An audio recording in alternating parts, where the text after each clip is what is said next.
Welcome to day 6, 30 days no rice challenge. So for today's video, ang aking dinner po is egg with tomato and cheese with bread. Kasi hindi nga po nakapag breakfast kanina kasi natulog ako. So tara, samahan niyo ako kumain. So yan, pinaprepare ko na yung upuan.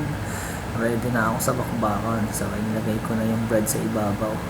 Konting adjust ng upuan para maganda-ganda ang pwesto natin. So unang tikim, salpak. Yummy, tego, that's nice. So yun guys. So bali hindi ko pala nilagyan ng ketchup yan. So plain lang yan. Egg with salt and tomato fried din na konti. Tapos yung cheese ininit ko lang kasama yung bread, ininit ko rin lang.